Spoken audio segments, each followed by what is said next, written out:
city of Guangdong Province, Guangzhou, has a couple of nicknames. Most of the world already knows it as Canton, and the Chinese know it as Yangcheng, the Goat City. I've heard plenty about its exotic foods, interesting buildings, and hot, hot weather.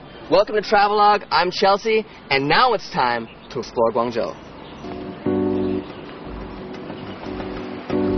Why is Guangzhou named the Goat City? Legend has it that a long time ago, 5 saints riding 5 heavenly goats with wheat in their mouths came to Guangzhou. The saints rewarded the local people with the wheat, blessing them with eternal prosperity and abundance. And so Guangzhou became known as the Goat City. Yuexiu Park is the largest park in downtown Guangzhou. Sprawling across 860,000 square meters, the park is made up of 3 artificial lakes and 7 hills of Yuexiu Mountain. I had a great teacher here today. She knows all the moves, the newest hot moves here in Canton. This is where it's at. Check out the feet. At the crack of dawn, people flock to Yuexiu Park to start the day off right with their daily morning exercise. Everything from badminton, group aerobics, martial arts, and even the Chinese version of hacky sack. Although their interpretation is a little bit different, the basic principle is the same. Keep it in the air.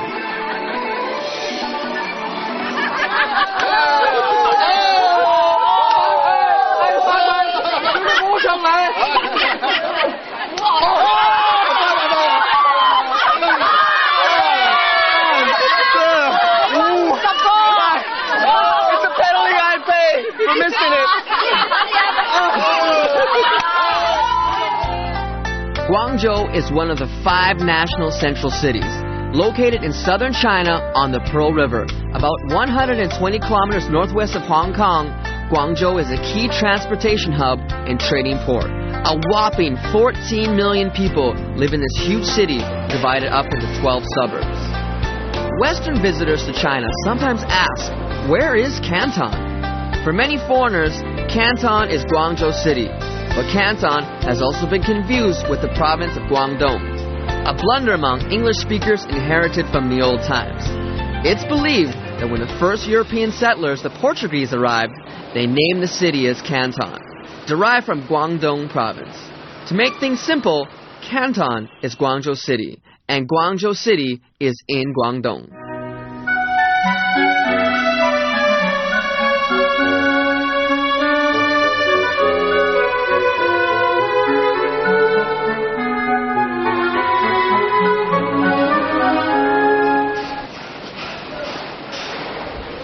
Hidden in the downtown of Guangzhou holds the hugest cathedral in all of Asia, the Sacred Heart Cathedral. This massive structure was built in 1863, all by hand. China accommodates for all types of religions and languages, but for the Catholic religion, this was the birthplace in China. Because in the earliest history, the only place foreigners could enter the mainland was through Guangzhou.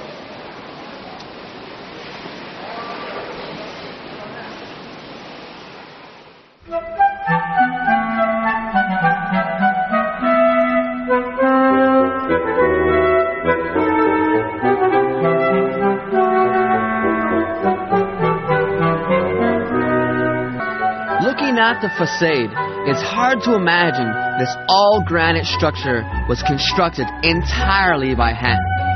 Venturing into this Roman Catholic cathedral, into its majestic arches and vaults, lit through the stained glass windows, is a journey into history.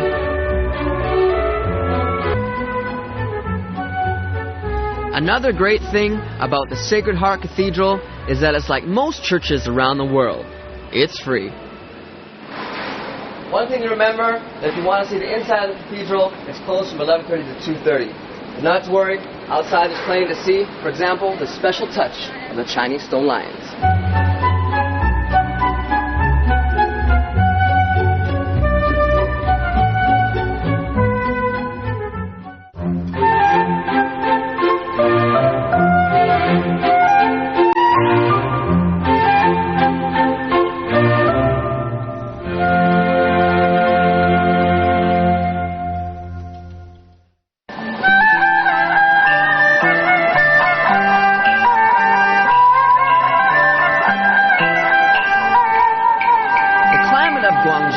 Subtropical. The average year-round temperature is 22 degrees Celsius. The rainy season falls between April and August.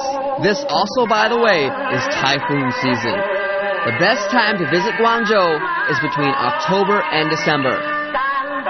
My personal tip is to bring an umbrella on your visit because the rain here goes and comes in spurts and you just never know when it's going to come down.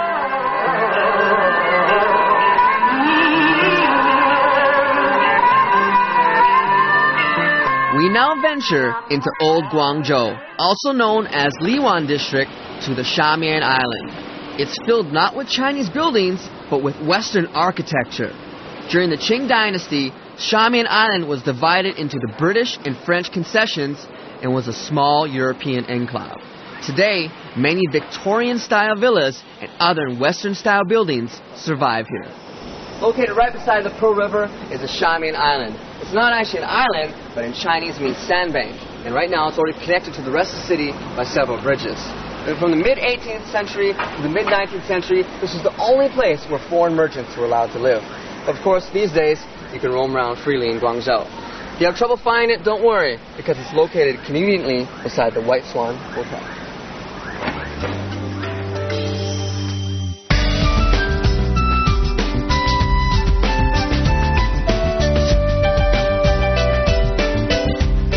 Because of its beautiful environment, Shamian Island has become a popular backdrop for photos, particularly wedding photos. But the island has even more to offer in the way of new families. Since the turn of the millennium, Shamian Island has become well known for the many Western couples seeking to adopt Chinese babies and children. Shamian Island covers an area of only 0.3 square kilometers and is separated from the mainland by a small canal. Even though it's located inside the city, it's a perfect place to get some peace and rest. Enjoy the sound of silence and leave the city without really leaving the city. 还记得吗？记得吗？那在哪里？我们老街的一个地方。哦，我知道了。哦，这很多靓女当中，我是看中她。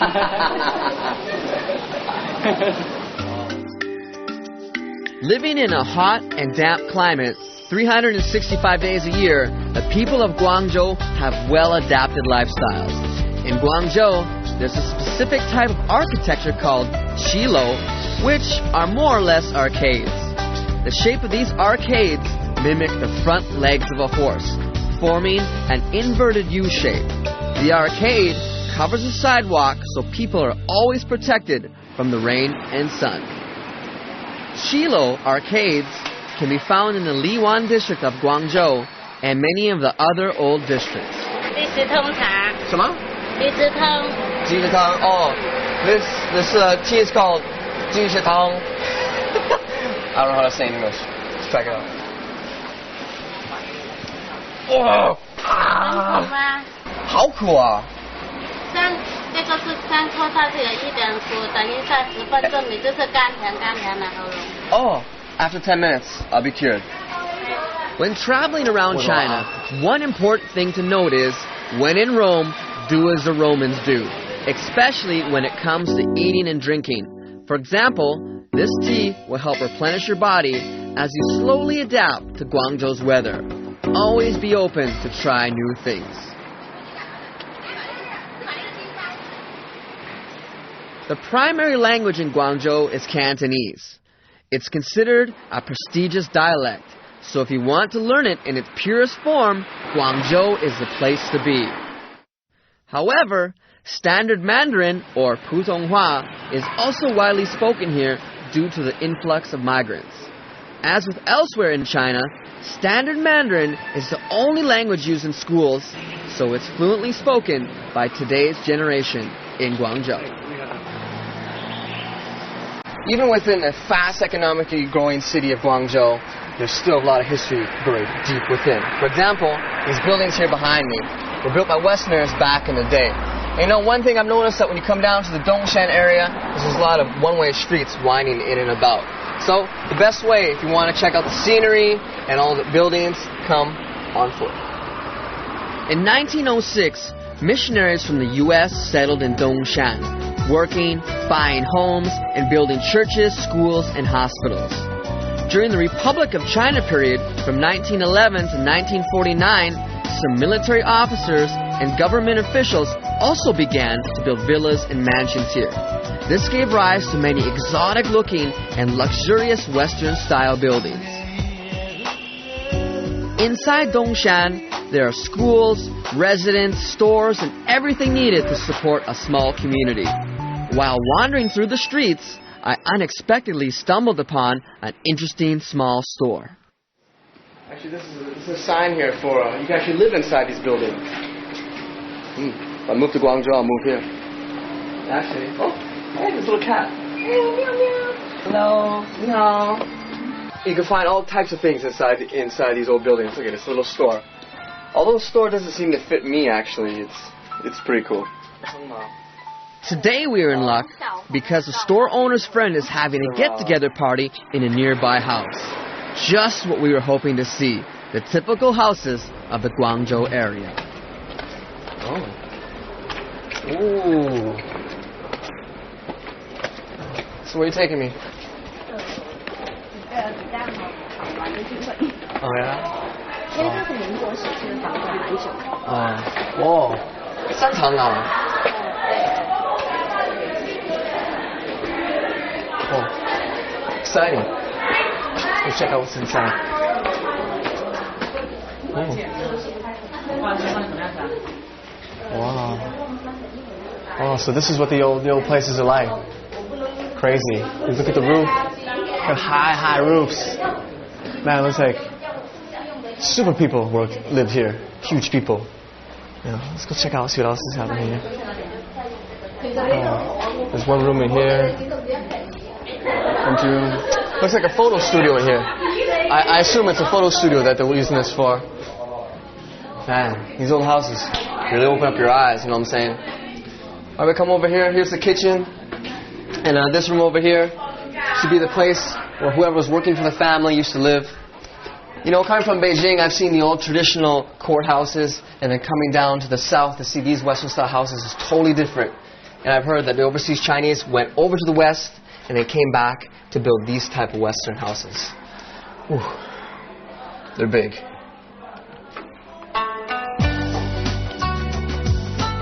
I really have to say, it's rare to see so many well-preserved buildings, each having their own story and design.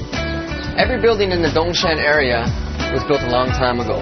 For example, this one was built in 1936. Waving goodbye to the Dongshan district, we move on to explore more of Guangzhou. Again, we pass by the Zhujiang River, which in English literally means the Pearl River.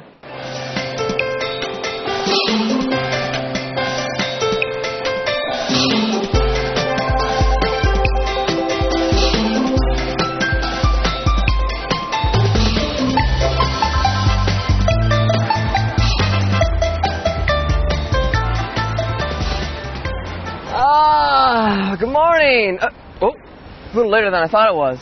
Here we are at the Shangxiazhou Shopping Center, where people are walking, eating, and shopping. Today I'm excited because we get to finally eat the famous Cantonese breakfast, dim sum. And actually, in Guangzhou is where it originated from. We're going to go to a restaurant where it's hustling and bustling, and we'll start the day off.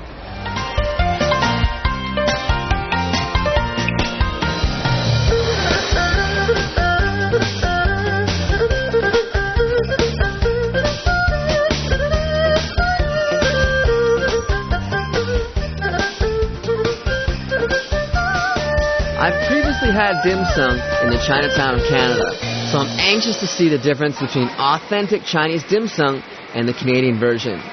Dim sum in Mandarin is called zao cha, which translates into morning tea. I wonder why they call it morning tea. Well, I guess I'll find out.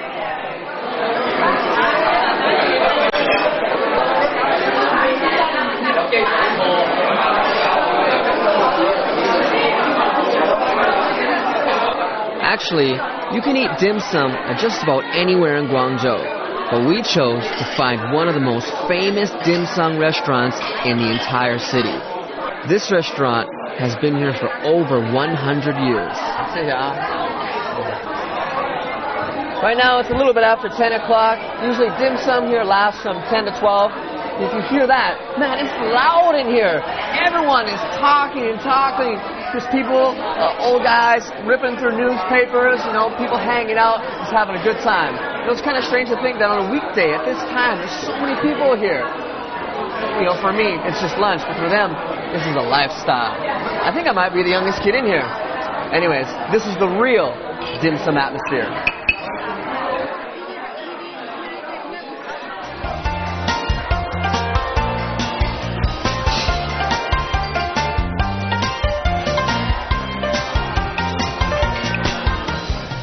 One thing I've noticed here at dim sum is that the amount of food is really small, because here it's all about taking in the aromas and enjoying the delicacy.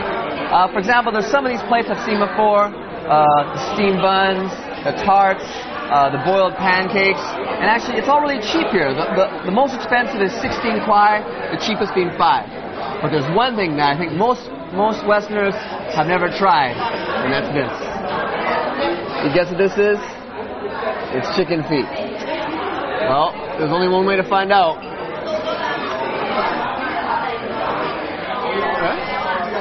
Man, it's actually pretty good.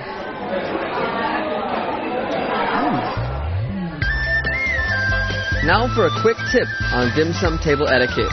If your teapot is running low on tea, all you need to do is remove the lid and place it on the side of the top, and they will refill it ASAP.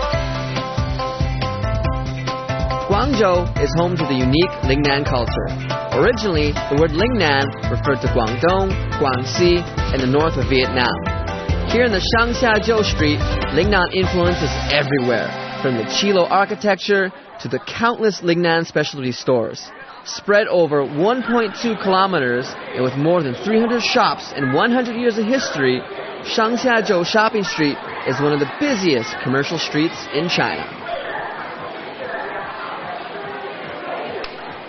Just finishing our 5 out of 5-star dim sum brunch, we decided to go for a walk. As we've seen, the local youth here probably won't be having brunch, but choose to relax by drinking afternoon tea. Whether it's breakfast, lunch, or dinner, the tea culture is a big part of the daily life for the Cantonese. The Chinese take pride in their family name, heritage, and tradition. I'm curious as to how they celebrate their lineage. We'll find out at the next stop, which is a historical relic dedicated to its ancestors. Check your map twice, as it's not easy to find. On the plus side, it's a brisk 15-minute walk from Shangxiajiu. So what is it? Let's take a close look.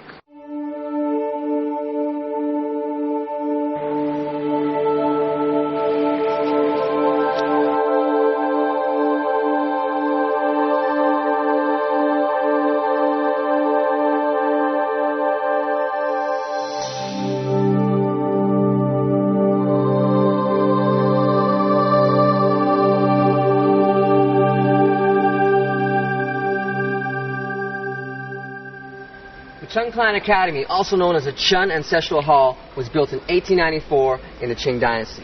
The most distinguishing part about this historical site is that every architectural piece is finely detailed. They use several types of materials in making this masterpiece. Stone, wood, steel, porcelain, and many other types of materials were shipped in to shape this great ancestral hall. In the West, these type of iron poles are really common, but in traditional Chinese architecture, they're very rare. Here at the Chun Ancestral Hall, we see how there's plenty of iron poles customized to perfection. Every small piece in this hall is priceless. Everything from the wooden doors carved by hand to the miniature porcelain warriors upon the rooftop. You could spend hours exploring each nook and cranny of the Chun Academy and realize that each part is entirely unique.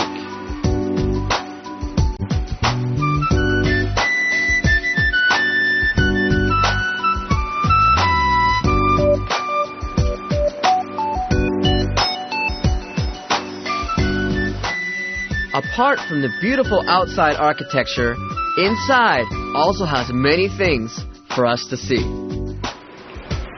Here at the China Ancestral Hall, there's always types of small, interesting exhibits happening. For example, the dragonfish exhibit. I just learned that legend has it that the Chinese people are descendants of the dragon, and the dragonfish are one of the sons of the dragon. I've also heard if you paint and decorate the ridge of your house with the dragonfish, it'll protect you from fire. So I'm trying to figure out the logic here. So the fish is from the water, and the water repels and puts out the fire. Interesting logic. It works. On the roof of nearly every ancient Chinese structure is a mythical shape. A dragon's head with a fish's body, hence the name, the dragonfish. There's no blueprint for the dragonfish, so sculptors had the freedom to design whatever he felt was appropriate. If you keep your eyes open, even today, you'll spot the dragonfish on many ancient buildings. Well, you hear that, speaker?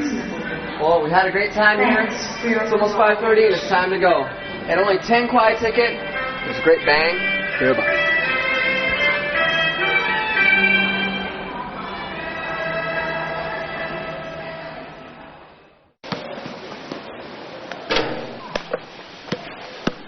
With some time on our hands, I wanted to get a feel of how passionate the local Cantonese are when it comes to sport. I got more than I asked for, a soaking t-shirt after just 5 minutes on the court. Yo, I'm used to playing basketball, but not in the heat like this. It's hot in the south.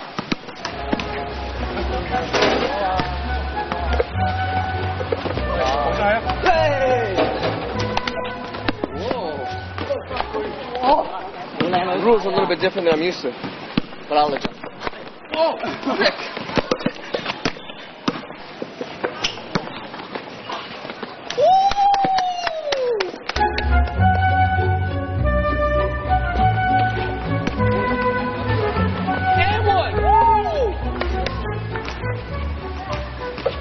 The temperature in Guangzhou in the summer is hot and wet because it's located in the subtropical area of China. But it doesn't stop the locals here from exercising and sweating it up. And hey, it didn't stop me either. After a hard day's work, many of the locals take the long way home while strolling along the banks of the Pearl River. As dusk sets, the temperature is calm and cool. In just a couple hours, the spectacular scene of Guangzhou nightlife will begin. The Pearl River is really a vital part of Guangzhou, and it's basically impossible not to bump into it at some time while touring around the city. The best way to see and experience the Zhujiang River is obviously by boat. The cheapest ticket is about 40 kuai, ranging to 200. Now it gets a little bit difficult when it comes to price ranges. It goes by different levels of boat, whether you want air conditioning or whether you want to eat or not. The longest the trip takes is about 2 hours, and the best time is to come around dinner time because that's when the view is the prettiest.